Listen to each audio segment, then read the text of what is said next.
শুভেচ্ছা জানাই, বড়দেরকে জানাই আমার প্রণাম, আর ছোটদের জন্য রইল আমার ভালোবাসা।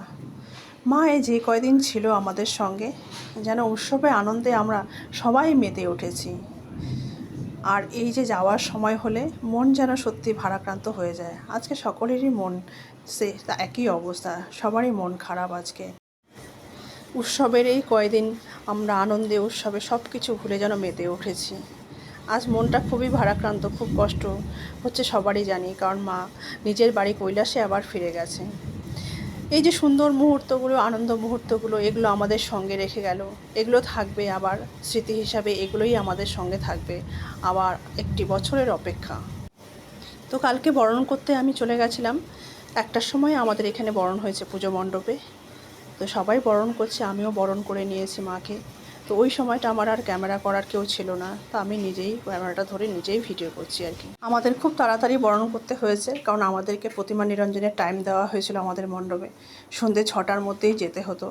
তো অনেকটা সময় যেতে হবে, রাস্তায় যেতে হবে, সব কিছু গাড়িতে তোলা, সব সাজানো, তো এইভাবে তো অনেকটা সময় লাগবে। তো সেই জন্য আমাদেরকে তাড়াতাড়ি করেই 1টার মধ্যে বরণ করে নিয়ে সোজা আমরা গঙ্গার ঘাটের উদ্দেশ্যে রওনা হয়েছিলাম আমাদের মাকে নিয়ে। আর দেখো আমরা পৌঁছে গেছি গঙ্গার ঘাটে। ওখানে দেখছো তো কত পরিমাণে ভিড় এখানে। প্রতিমা নিরঞ্জনের জন্য কত লাইন পড়েছে, এক এক করে সব বারোয়ারির সব ঠাকুরগুলো আসছে, সব এক এক করে যার যেটা সময় দেওয়া আছে সেই নির্দিষ্ট সময় সবাইকে পৌঁছাতে হবে। তো এইভাবে আমরাও চলে গেছিলাম। তো আমাদের প্রতিমা এখন মাকে গঙ্গাতে প্রতিমা নিরঞ্জনের জন্য রেডি করা হচ্ছে। এই মুহূর্তটা সত্যিই খুব কষ্টের, খুব খারাপ লাগে এই সময়টা। তবুও ক্যামেরা বন্দি করে রাখলাম। খুশির দিনগুলো, আনন্দের দিনগুলো যেন আবার একটি বছরের অপেক্ষা, আবার যেন খুব তাড়াতাড়ি মা আমাদের কাছে আসে। সবাইকে ভালো রাখুক মা, নিজেও মা যেন ভালো থাকে, এই প্রার্থনা করি। মা সবাইকে আশীর্বাদ করুক, সবাই যেন ভালো থাকে, সুস্থ থাকে, আনন্দ থাকে। মা তুমি নিজেও যেন ভালো থাকো।